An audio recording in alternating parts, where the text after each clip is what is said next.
বাংলাদেশে দারিদ্র্য কমানোর ধারাবাহিক অগ্রযাত্রা এখন থমকে গেছে। ৩ বছরের মধ্যেই দারিদ্র্যের হার বেড়ে দাঁড়িয়েছে প্রায় ২৮%। অন্তত ৫.৫ কোটি মানুষ আজ দারিদ্র্য সীমার নিচে বসবাস করছেন, অর্থাৎ প্রতি ৪ জনের একজন এখন দারিদ্র্য সীমার নিচে। ২০২০ সালের আগে টানা ৩ দশক দারিদ্র্য কম ছিল, কিন্তু করোনা, মূল্যস্ফীতি আর রাজনৈতিক অর্থনৈতিক অবস্থার কারণে সেই ধারা ভেঙে গেছে। এসব তথ্য উঠে এসেছে বেসরকারি গবেষণা প্রতিষ্ঠান power and participation research centre PPRC'র গবেষণায় ও বাংলাদেশ পরিসংখ্যান ব্যুরো BBS এর বিশ্লেষণে। প্রশ্ন হলো, মানুষের আয় কমছে কেন? এই পরিস্থিতিই বা সৃষ্টি হলো কেন? গবেষণায় উঠে আসা এসব তথ্য নিয়ে বিস্তারিত আলোচনা করা যাক। গবেষণা প্রতিষ্ঠান PPRC'র প্রসঙ্গে ফিরি। তারা বলছে, দারিদ্র্যের বাইরে এখন দেশে 18% পরিবার যে কোনো সময় দারিদ্র্য সীমার নিচে নেমে যাওয়ার ঝুঁকিতে রয়েছে। ৩ বছরে অতি বা চরম দারিদ্র্যের হারও বেড়েছে। 2022 সালের অতি দারিদ্র্যের হার ছিল 5.6%, যা 2025 সালে দাঁড়িয়েছে 9.35%। এ বছরের মে মাসেই দেশের 8,067টি পরিবারের 33,207 জনের মতামতের ভিত্তিতে গবেষণাটি করা হয়। একটি পরিবারের ব্যয়ের অর্ধেকের বেশি, প্রায় 55% চলে যাচ্ছে খাবারের পেছনে। শিক্ষা, চিকিৎসা ও বাসা ভাড়ার খরচও দ্রুত বেড়েছে, ফলে মধ্যবিত্তরাও হিমশিম খাচ্ছে। জরিপ বলছে 40% পরিবারের ঋণ বেড়েছে। এদিকে BBS এর জনশুমারি বিশ্লেষণ করে দেখা যাচ্ছে 2022 সালে দেশের জনসংখ্যা ছিল প্রায় 17 কোটি, পরিবারের সংখ্যা ছিল প্রায় 4 কোটি। সেই হিসেবে দেশে এখন কমপক্ষে 5.5 কোটি মানুষ দারিদ্র্য সীমার নিচে বসবাস করছেন। PPRC'র নির্বাহী চেয়ারম্যান বলেন, 3 ধরনের সংকটের প্রভাব বর্তমানে দেশে চলমান। এগুলো হলো করোনা মহামারী, উচ্চ মূল্যস্ফীতি ও রাজনৈতিক অর্থনৈতিক অনিশ্চয়তা। সর্বশেষ জুলাই গণ অভ্যুত্থানে বিশাল আশা সৃষ্টি করেছে, একই সঙ্গে এক ধরনের অনিশ্চয়তাও তৈরি করেছে। অর্থাৎ কয়েক বছর ধরে একটা ধারাবাহিক সংকটজনক বাস্তবতার মধ্য দিয়ে বাংলাদেশ যাচ্ছে। এর প্রভাব পড়েছে মানুষের আয়, ব্যয়, দারিদ্র্য পরিস্থিতি ও অন্যান্য খাতে।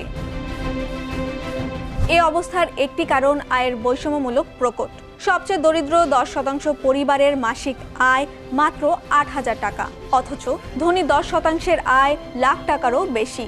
বর্তমানে শহরে একটি পরিবারের গড়ে প্রতি মাসে আয় 40,000 টাকা, কিন্তু ব্যয় 45,000 টাকা। কিন্তু সেই পরিবারের 2022 সালে মাসিক আয় ছিল 45,000 টাকার বেশি। অন্যদিকে গ্রামের চিত্র। গ্রামের পরিবারগুলোর গড় আয় আগের তুলনায় কিছুটা হলেও বেড়েছে। গ্রামের একটি পরিবারের গড় আয় এখন 29,000 টাকা, ব্যয় 27,000 টাকা। সার্বিকভাবে জাতীয় পর্যায়ে একটি পরিবারের মাসিক গড় আয় ও ব্যয় প্রায় একই, মোটামুটি 32,000 টাকার মতো, এবং তাদের গড় সঞ্চয় মাত্র 70 টাকা, এর বেশি নয়। গবেষণায় উঠে এসেছে 5টি নতুন ঝুঁকি। দীর্ঘস্থায়ী রোগে বাড়তি খরচ। দেশে 51% পরিবারের অন্তত একজন বা 2-3 জন পর্যন্ত উচ্চ রক্তচাপ, ডায়াবেটিক্সের মতো দীর্ঘস্থায়ী রোগে আক্রান্ত সদস্য আছেন। নারী প্রধান দরিদ্র পরিবার। স্বামীর মৃত্যু বা বিচ্ছেদের কারণে নারী প্রধান হয়ে ওঠা পরিবারগুলো সমাজের সবচেয়ে নিচের স্তরে পড়ে আছে, তাই এদের জন্য প্রয়োজন বিশেষ সহায়তা। ঋণের চাপ। নিত্য প্রয়োজনীয় পণ্য কেনা, চিকিৎসা বা ঘর মেরামতের মতো কাজে বেশিরভাগ মানুষ ঋণ নিচ্ছে। বিশেষ করে নিম্ন আয়ের মানুষ বেশি ঋণ করছেন দৈনন্দিন খাবারের খরচের জন্যই। খাদ্য নিরাপত্তাহীনতা। PPRC'র গবেষণায় দেখা যায়, দেশের সবচেয়ে দরিদ্র অনেক পরিবারের সদস্যরা সপ্তাহে একাধিক বেলা কিংবা মাসে অন্তত একদিন একেবারেই না খেয়ে থাকছেন।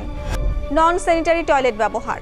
স্যানিটেশন সংকট কাটিয়ে টেকসই উন্নয়ন লক্ষ্য অর্জনের জন্য মাত্র 5 বছর বাকি, কিন্তু এখনো প্রায় 36% মানুষ নন স্যানিটারি টয়লেট ব্যবহার করছেন। এই অবস্থানের আরেকটি কারণ কর্মসংস্থানের চিত্র মোটেও আশাব্যঞ্জক নয়। কর্মজীবীদের মধ্যে প্রায় 38% আসলে ছদ্মবেকার, অর্থাৎ পূর্ণ সময়ে কাজ পাচ্ছেন না।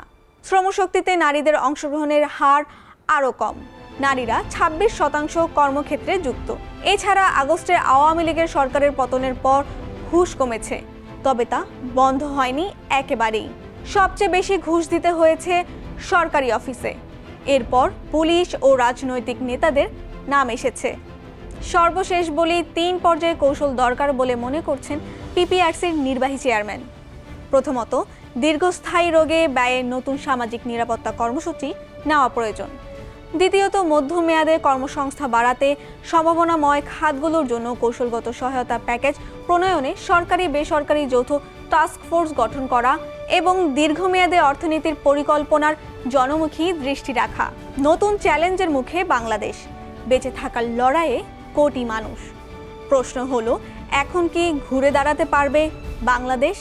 এ ধরনের তথ্য পেতে চোখ রাখুন প্রথমআলো.com/ভিডিও, প্রথম আলোর ফেসবুক পেজ ও ইউটিউব চ্যানেল।